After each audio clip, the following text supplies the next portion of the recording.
이사야서 26장 3절 보겠습니다. 이사야서 26장 3절 말씀.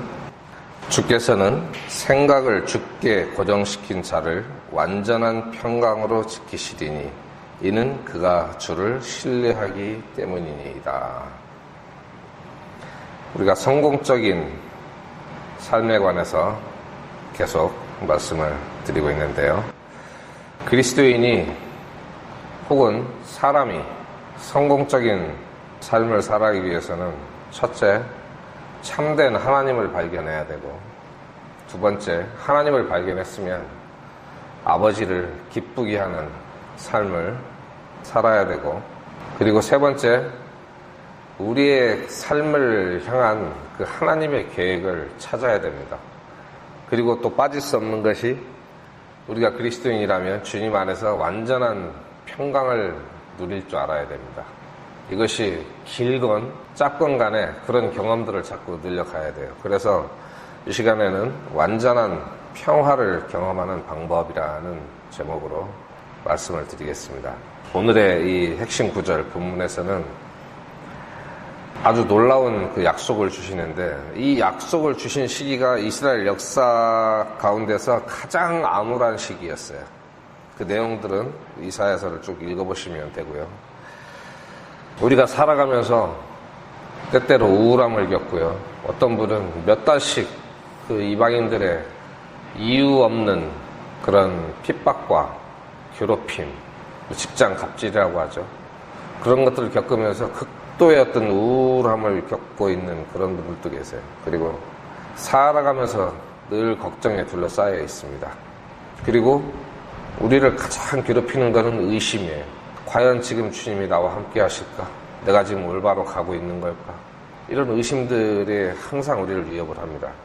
그럴 때 이 말씀이 우리에게 방향을 제시해주는 그런 역할을 합니다. 생각을 주께 고정시킨 자, 우리의 생각을 주께 고정시킨다면 주님께서 완전한 평강으로 지키신다고 약속을 하셨습니다. 그리고 그 이유도 말씀하시죠. 이는 그가 주를 신뢰하기 때문입니다. 주님을 신뢰하는 자는 생각을 주께 고정을 시켜요. 주님을 신뢰하지 않기 때문에 자꾸 다른 걸 보는 거예요.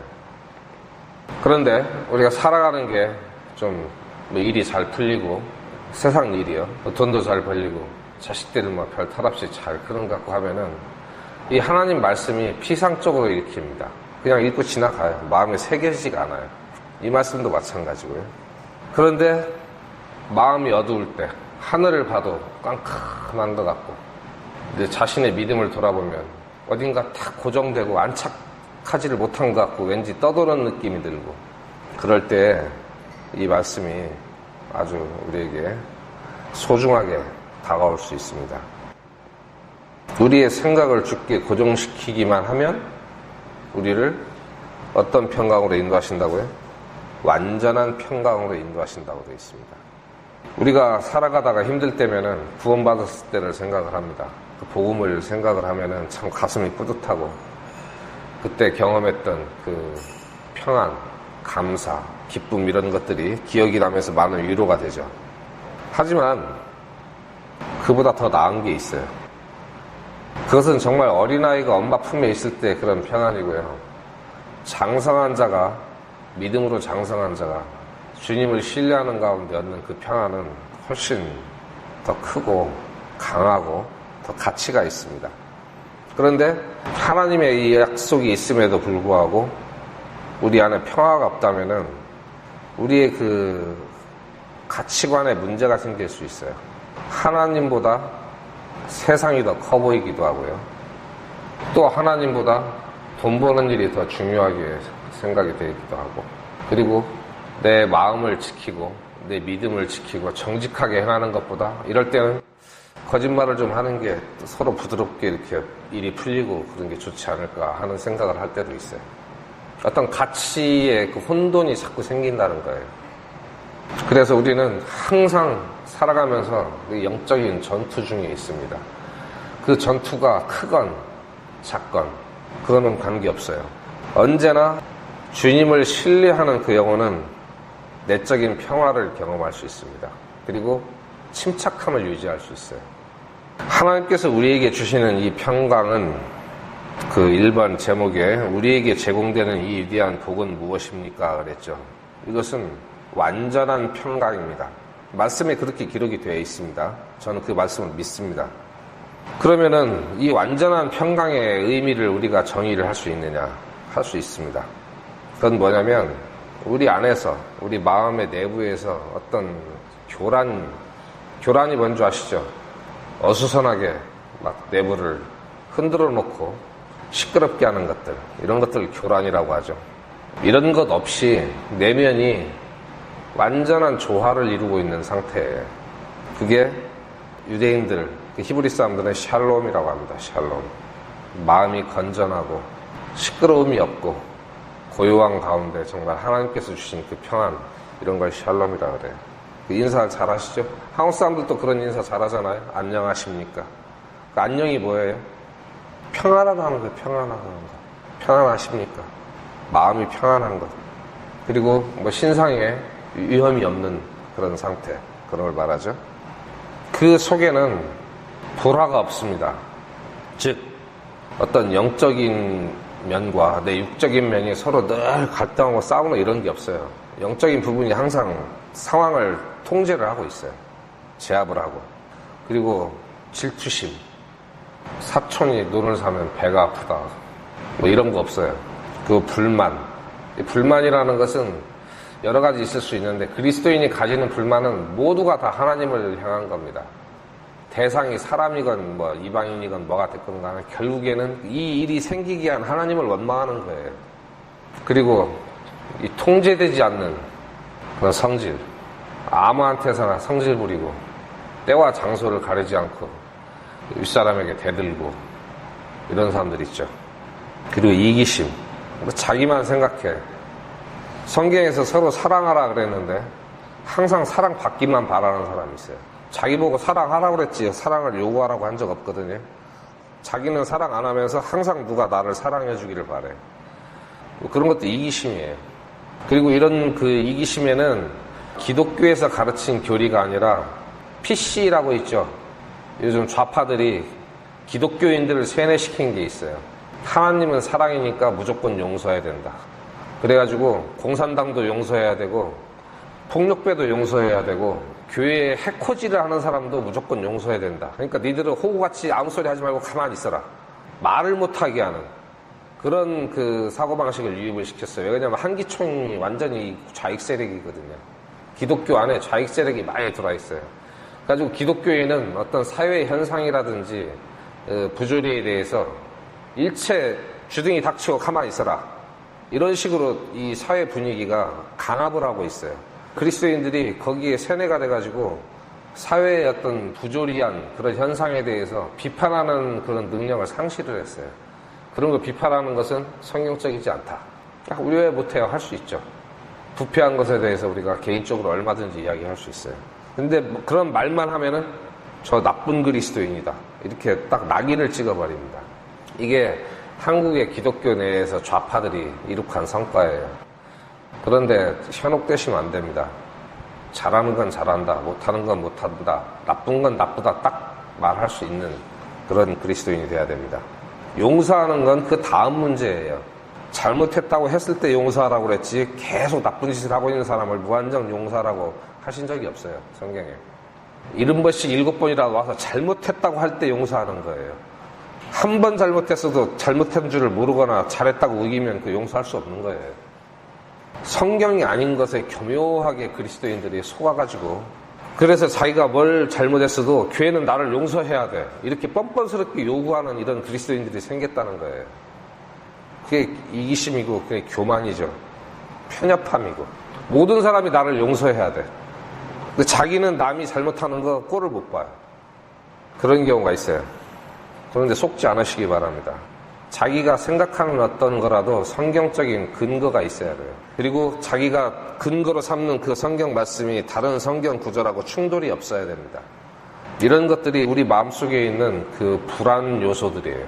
그리고 이런 것들이 각자 자기 소리를 냅니다. 그런 데서 불협화음이 생겨요. 어떤 때는 참아야 되나? 이건 용서해야 되나? 이건 내가 말을 해야 되나? 말아야 되나?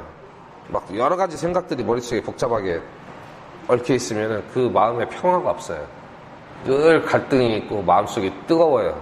주님을 향한 사랑으로 뜨거운 게 아니라 열이 나가지고 뜨겁습니다. 그 평안이 없는 상태죠. 그런데 예수님께서는 우리에게 평안을 주셨다고 했어요. 이사야서에서 완전한 평강으로 지키신다. 아무나요? 그렇지 않아요. 주님을 신뢰하는 사람, 자기 생각을 주님께 고정시킨 사람을 평강으로 지키신다고 약속하셨습니다. 근데 그게 어떤 평강이냐? 완전한 평강입니다. 완전한 평강이라는 것은 부분적이거나 일시적인 평강과 반대되는 개념이에요. 마가복음 4장 39절 보겠습니다. 그분께서 일어나 바람을 꾸짖으시며 바다에게 이르시되 잠잠하라 고요하라 하신즉 바람이 그치고 매우 고요하게 되거늘 그랬습니다. 주님의 말씀은 바다도 잠잠하고 고요하게 할 수 있습니다. 우리 마음을 그렇게 하실 수 없을까요? 하실 수 있습니다. 주님께서 주신 이 평안은 완전한 거예요. 질적으로 완전합니다. 그리고 그 평화의 종류에서도 완전하다고 할 수 있어요. 이와 반대되는 개념이 불완전한 평화입니다. 예를 들자면 가장 먼저 떠오르는 게 무지에서 오는 평화예요. 지금 뭐 제대로 되고 있는 게 하나도 없는데 모든 것이 잘 되고 있다고 상상하는 거예요. 나는 이 정도면 됐어. 누가 나보다 신앙생활 여기서 더 열심히 할 수 있어. 그리고 또 그런 사람들 보고 잘한다 그래요. 됐습니다.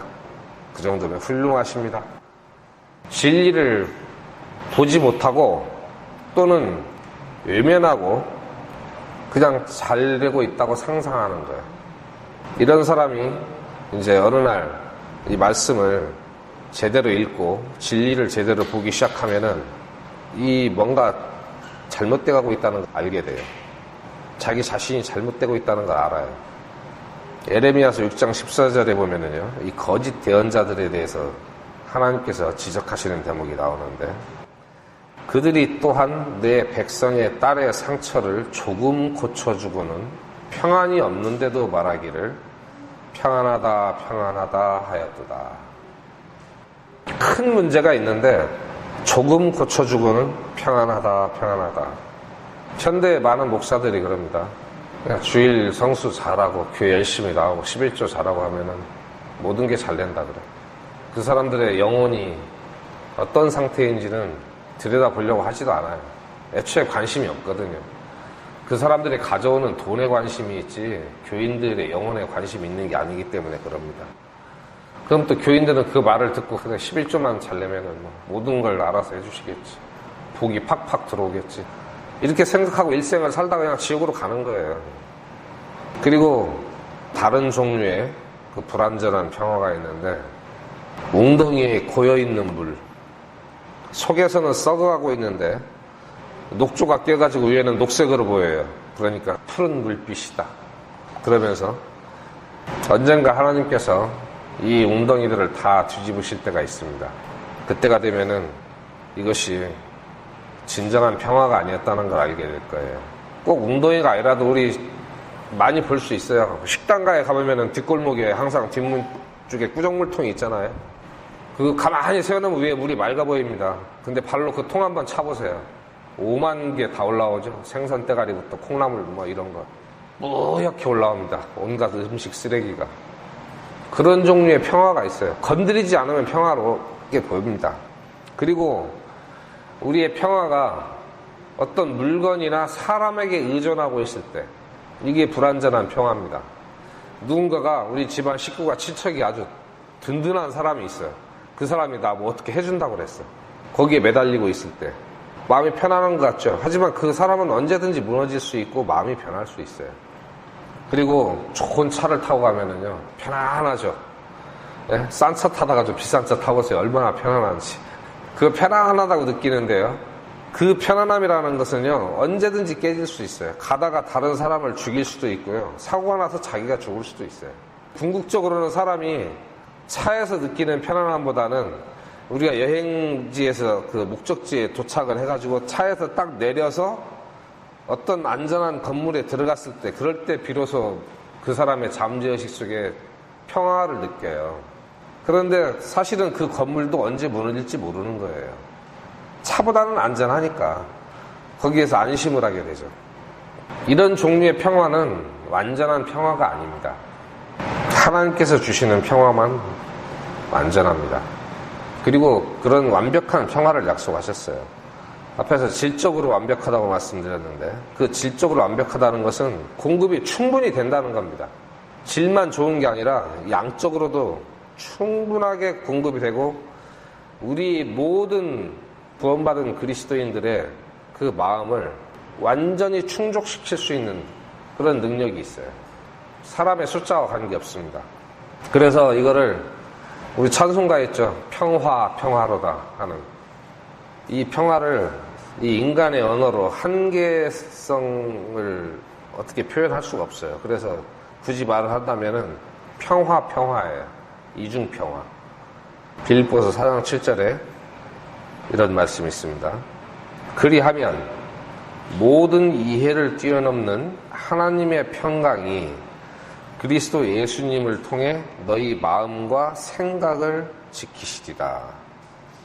우리의 이해력으로는 이해가 안 되지만 그 모든 것을 뛰어넘는 하나님의 평강이 마음과 생각을 지키시리라 그랬습니다. 마음과 생각에 대해서는 어떻게 구분하세요? 좀 혼동이 있으시죠? 마음은 뭐고 생각은 뭔가. 정리를 해드릴게요. 저도 이걸 어떻게 설명할까 오래 생각을 했는데, 저를 보세요. 제 몸이 있죠. 이걸 마음이라고 생각하세요. 그리고 제가 팔을 움직이거나 고개를 돌리거나 행동을 하죠. 이게 생각이에요. 마음은 본체고 마음이 일하는 게 그게 생각이에요. 몸하고 행동은 다르죠. 하지만 행동은 몸이 하는 거예요. 마음과 생각도 분명히 다르는데 생각은 마음이 하는 거예요. 그렇게 이해하시면 틀리지 않을 겁니다. 우리 마음은 아무것도 안 할 때도 있어요. 그때 편하죠. 아무 생각이 없으면 마음이 편하다 그러잖아요. 우리가 일을 안 하면 몸이 편하죠. 똑같은 거예요. 원리상으로.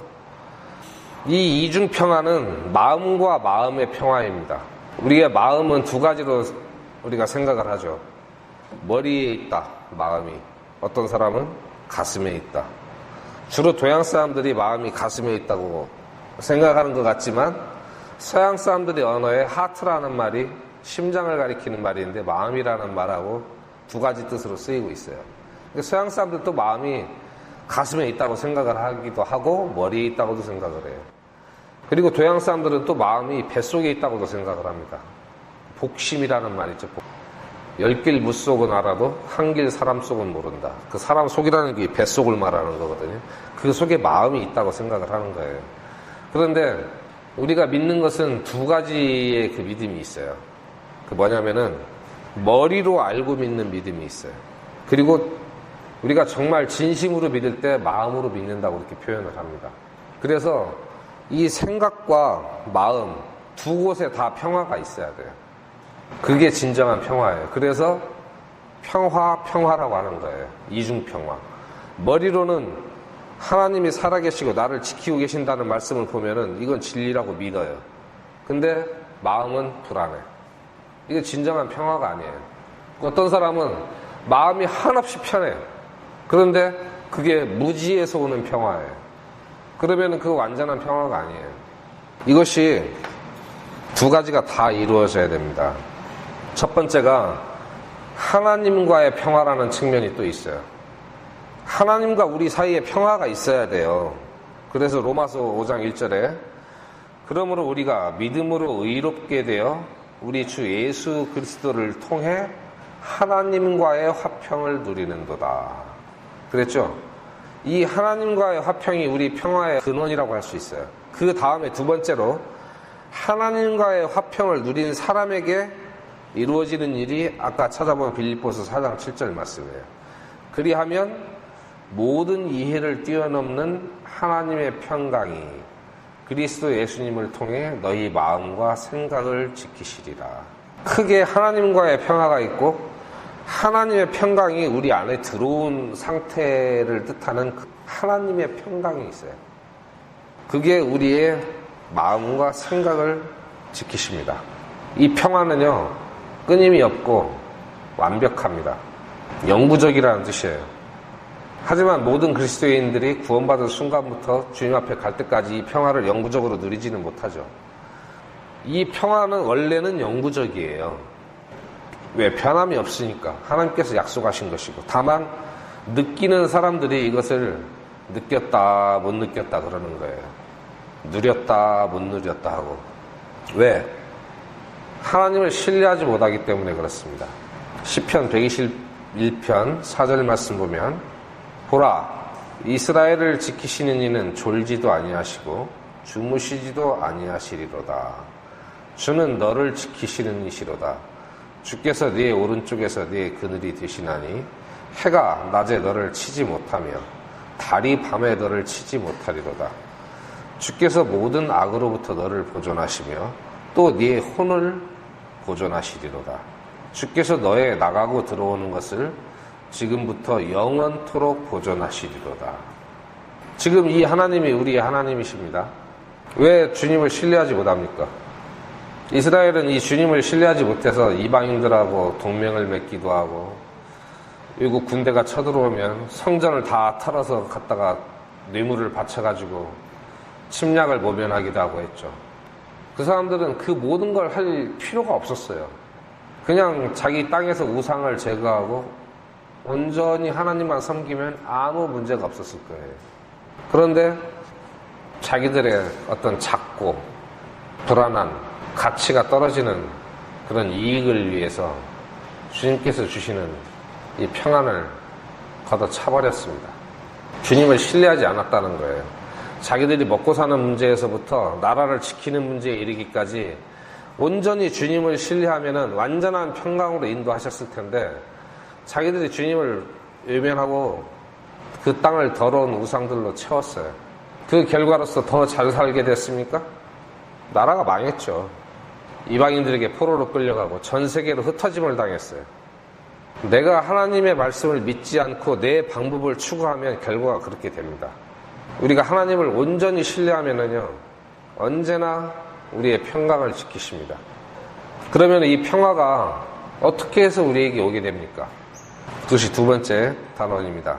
첫 번째는 우리 구주이신 그리스도 예수님으로 인해서 우리에게 옵니다. 빌립보서 4장 7절을 다시 한번 읽어보겠습니다. 그리하면 모든 이해를 뛰어넘는 하나님의 평강이 그리스도 예수님을 통해 너희 마음과 생각을 지키시리라. 예수님을 통해서 옵니다. 하나님의 평화가 우리 안으로 흘러 들어오는 통로가 예수 그리스도십니다. 그리고 이 평화는 그리스도인의 소유예요. 예수님이 그리스도인에게 주셨어요. 이 평화를 얻는 첫 번째 조건은 구원받는 겁니다. 구원을 받으면 우리가 예수 그리스도를 소유하게 되고 하나님의 평강이 우리 안에 들어옵니다. 이게 없으면 그 사람에게는 절대 평화가 없어요. 이게 아주 기초적인 거예요. 이 평강은 그리고 구원받은 그리스도인이라면 절대 잊어버려서는 안 됩니다. 왜 그러냐면은 이것은 예수님의 피예요. 우리 안에서 우리 마음에 말씀하시는 예수님의 피예요. 제가 본문에 평강 안에서 속삭이는 예수님의 피라고 이렇게 써놨는데 두 개를 바꿔서 말을 해도 돼요. 예수님의 피로부터 오는 평강이에요. 그리고 그 평강 안에서 주님의 피가 항상 우리에게 말씀하십니다. 너의 모든 죄는 용서되었다. 평안하라. 내가 너희에게 평안을 주노니 평강이 있을지어다. 항상 우리 안에서 속삭이십니다. 그리고 골로새서 1장 20절에 그분의 십자가의 피를 통해 화평을 이루사. 십자가의 피를 통해 화평을 이루셨다고 되어 있죠. 이것은 하나님과의 평화입니다. 그리고 두 번째로 우리 양심의 평화를 주죠.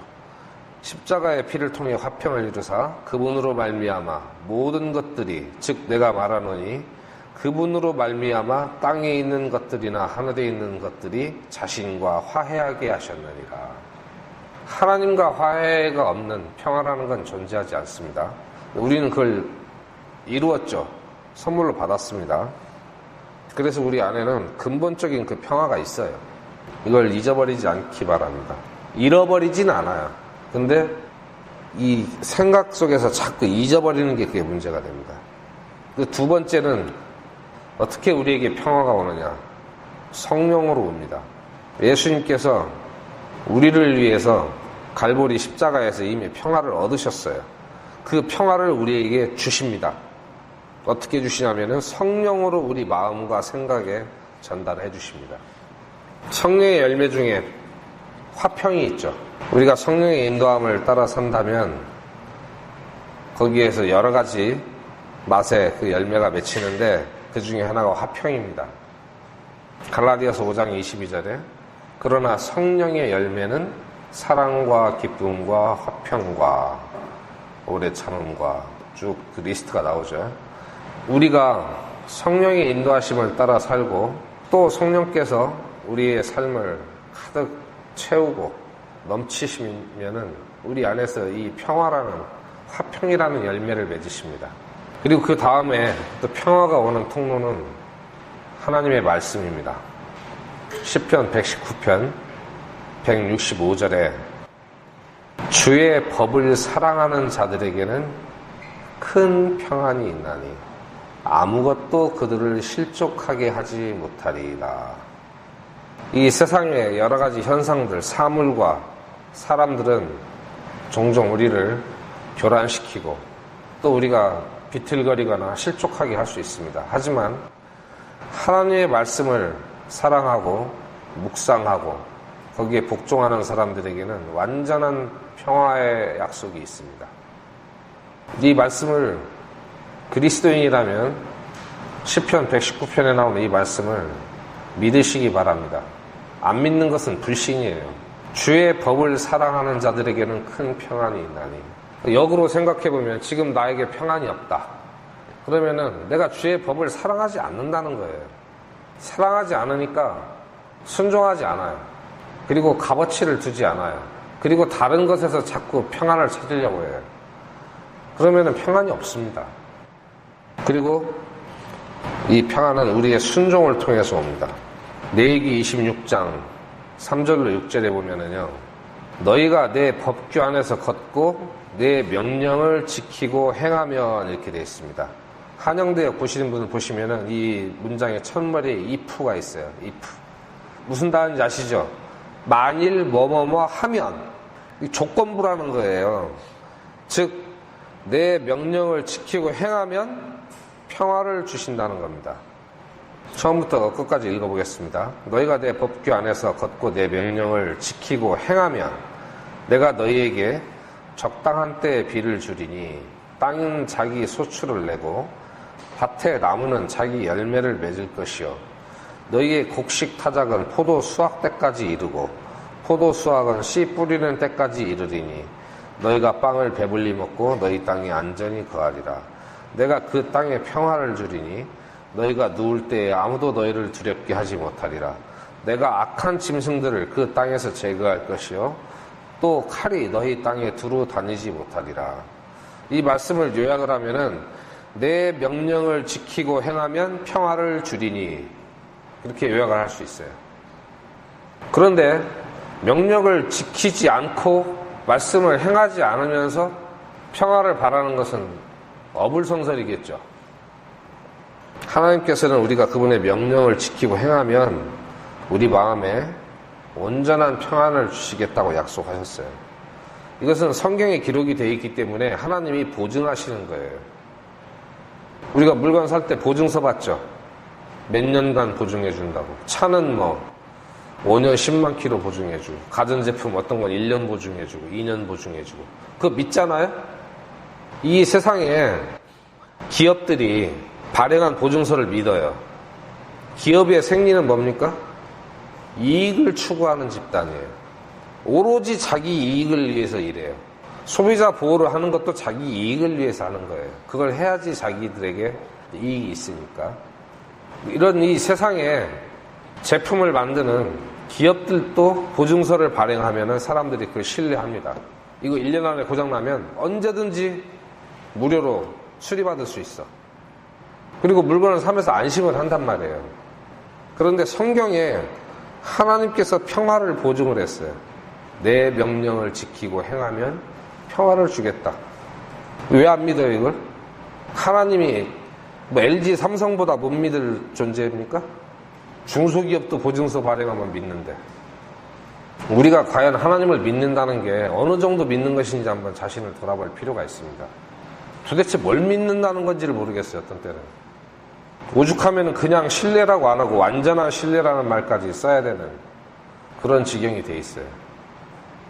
우리가 우리 할 일을 하면은 하나님도 하나님께서 자기 할 일을 하실 겁니다. 우리 할 일을 안 하면서 하나님의 의무만 강조하지 마세요. 하나님은 그런 의무가 없어요. 이걸 다 은혜로 행하시는 거예요. 우리가 그분의 말씀에 순종을 해도요, 평화 안 주셔도 상관없는 분이에요. 그런데 감사하게도 우리에게 평화를 주신다고 하셨어요. 다음으로 우리가 평화를 얻을 수 있는 방법은 기도와 감사합니다. 아까 앞에서 우리가 빌립보서 4장 7절 읽었죠. 그런데 거기에 선행 조건이 있습니다. 그게 6절이에요. 그 조건을 읽어보겠습니다. 빌립보서 4장 6절입니다. 아무것도 염려하지 말고 모든 일에서 기도와 간구로 너희가 요청할 것들을 감사와 더불어 하나님께 알리라. 그리하면 어쩐다고요? 그 7절에 나오잖아요. 그리하면 모든 이해를 뛰어넘는 하나님의 평강이 그리스도 예수님을 통해 너희 마음과 생각을 지키시리라. 그러니까 6절이 안 되면 7절이 안 이루어지는 거예요. 정말 우리 삶에서 우리 형제자매들이 아무것도 염려하지 말고, 정말 아무것도 염려하지 말고 모든 일에서 기도와 간구로 우리의 필요를 감사와 더불어 하나님께 알리십시오. 이 앞에 구원부터 시작해서 우리가 평화를 누리는 조건들 역시 다 우리가 지켜야 됩니다. 내가 할 일을 안 하고 하나님께서 왜 나를 위해서 약속하신 일을 안 하십니까? 이렇게 말할 권리는 없어요. 우리가 평화를 얻을 수 있는 방법은 많습니다. 온갖 모든 것을 다 지켜야지 평화가 오는 게 아니에요. 하나님께서 약속하신 것, 명령하신 것 한두 가지를 내가 전심으로 한번 순종을 해보세요. 평화가 옵니다. 이 빌립보서에서는 두 가지를 조건을 제시하셨죠. 기도와 간구로, 감사와 더불어. 이 두 가지를 지키면 우리가 온전한 평화를 가질 수 있다고 말씀하고 있어요. 그리고 이것은 명령입니다. 이렇게 하면 좋아, 그게 아니에요. 하라고 명령하시는 거예요, 지금. 순종하면 됩니다. 순종하면 하나님께서 약속하신 것을 받을 수 있습니다. 그러면 주님께서 우리가 순종할 때 이런 평강을 주시는데, 이 주신 평강을 지키시는 분은 또 누굽니까? 역시 한 분이세요. 똑같은 주님이십니다. 우리 마음속에 하나님은 변함이 없으시다는 걸 알고 있습니다. 우리가 머리로 안다고 생각하죠. 그리고 또 하나는 이 마음속으로 주님을 신뢰한다고 말합니다. 두 가지 모두 신앙을 표현하는 말이에요. 하지만 하나는 진리를 나타내고 하나는 내 마음의 상태를 나타내는 거예요. 하나님은 회전하는 그림자도 없으시고 변함이 없으시다는 건 진리예요. 하지만 그 주님을 신뢰한다고 하는 것은 내 마음의 상태예요. 그 차이점이 아까 설명한 머리로 믿고 마음으로 믿는다는 거예요. 진리를 이해하고 믿는 거, 그거 머리로 믿는 거예요. 하지만 그 하나님을 신뢰하는 건 우리 마음으로 믿는 거예요. 이거 어떻게 정확하게 구분해야 될지는 저 잘 모르겠어요. 표현을 그렇게 할 뿐입니다. 달리 표현할 방법이 없어서. 우리 머리로 우리는 하나님이 이 평화의 주인이시고 평화를 주시는 분이라고 믿어요. 그리고 우리 마음으로 그분이 약속하신 것을 주신 분이라는 사실을 믿습니다. 이게 안 되면 평화를 못 누리는 거예요. 머리로는 아는데 마음으로 믿지를 않아요. 그러면은 평화 없어요. 두 가지가 다 이루어져야 돼요. 왜 못 믿는지 그걸 한번 이유를 찾아보세요. 성경은 하나님의 말씀이고요. 하나님께서 말씀하신 것은 보증하시는 거예요. 왜 그 보증을 못 믿는지 한번 곰곰이 생각을 해보세요. 내가 하나님을 못 믿을 뿐으로 생각하고 있는 것은 아닌지, 내 삶을 지켜주시는 데는 좀 부족한 분이라고 생각하는 건 아닌지. 이스라엘 사람들이 그래서 바알을 숭배했잖아요. 하나님은 너무 크신 하나님이기 때문에 내 먹고 사는 문제라든지 우리 자식들을 뭐 공부 잘하고 남편 취직 잘하고 이런 짜잘한 문제는 관여를 안 하는 분이기 때문에 우리가 이런 것들을 주관하는 다른 조그마한 신들을 섬겨야 된다. 이게 이스라엘 사람들의 생각이었어요. 혹시라도 우리는 그렇지 않은지. 하나님은 우리를 구원하시고 마지막 심판 때에 우리 혼까지 다 구원하실 분이고 이 세상을 심판할 위대하신 분이라는 건 믿는데 내 삶 속에서 내 삶에 개입하시고 나를 선한 길로 인도하시고 지금도 나를 지키시고 보호하시는 분이라는 사실을 믿느냐는 거예요. 과연 그걸 못 믿으면 평화가 없어요. 하나님은 우리 머리카락까지도 다 세시고요.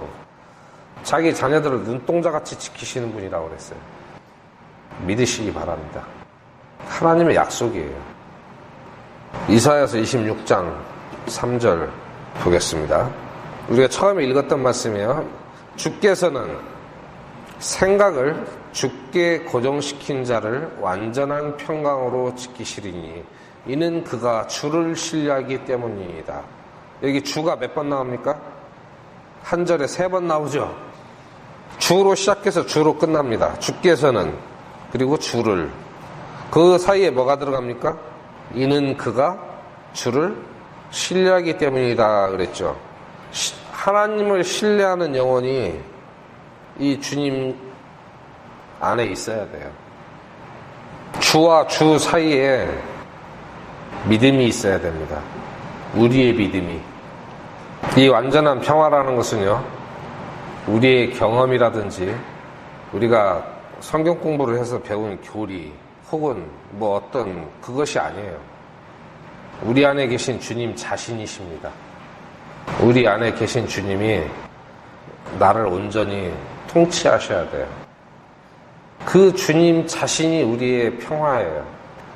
우리 마음 가운데 주님을 신뢰하고 주님을 모시는 그런 삶이 되어야 됩니다. 우리가 잘 부르는 찬송이 있죠. 오 크고 놀라운 평화, 하나님의 선물이 있어요. 하나님의 선물 가장 큰 게 뭐예요? 하나님의 아들을 우리를 위해서 주셨잖아요. 그래서 우리가 마음에 예수님을 모시고 삽니다.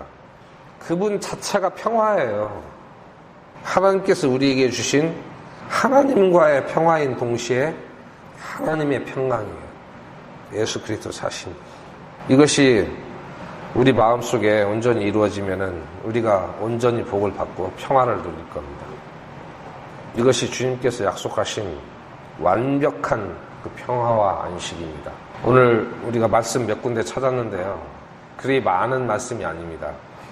이 말씀은 하나님의 말씀이고 그 말씀으로 하나님께서 평화를 보증하십니다. 근데 거기에 선행 조건이 몇 가지 있어요. 쉽습니다. 아무것도 염려하지 말고. 염려하는 게 쉽습니까? 염려 안 하는 게 쉽습니까? 어떤 게 편해요? 염려 안 하는 게 편하죠. 기도하는데 부가세 냅니까? 안 내죠. 아무것도 염려하지 말고 오직 기도와 간구로 우리가 주님께 요청하고 싶은 것 하나님께 알리세요. 염려하는 마음이 있으면 하나님을 불신하는 거기 때문에 안 됩니다. 아무것도 염려하지 말고 특별히 중요한 일에서요. 오직 모든 일에서 하나님을 의지하시기 바랍니다. 큰 일은 하나님께, 작은 일은 무당에게. 이게 아니에요. 우리가 점쟁이 무당은 찾아가지 않지만 마음속에 우상들이 있습니다. 그것들 버리세요. 그것들이 우리 문제를 해결해 주지 않습니다. 절대 평안을 주지 못합니다. 빌립보서 4장 6절과 7절 찾아서 함께 읽고 마치겠습니다. 아무것도 염려하지 말고 오직 모든 일에서 기도와 간구로 너희가 요청할 것들을 감사와 더불어 하나님께 알리라. 그리하면 모든 이해를 뛰어넘는 하나님의 평강이 그리스도 예수님을 통해 너희 마음과 생각을 지키시리라. 기도하고 마치겠습니다. 은혜로우신 아버지 하나님, 오늘은 우리가 주님의 말씀 가운데서 우리에게 주님께서 주시는 그 완전한 평강을 누릴 수 있는 방법들을 찾아보았습니다. 주의 말씀은 변함없는 진리의 말씀인 줄 압니다. 우리가 이 진리를 마음에 깊이 새기고 신뢰함으로 말미암아 주님의 명령을 행하고 주님께서 주시는 평강을 누리는 자녀들이 될 수 있도록 인도하여 주시옵소서. 우리에게 평강을 주시는 우리 주 예수 그리스도의 이름으로 기도드립니다. 아멘.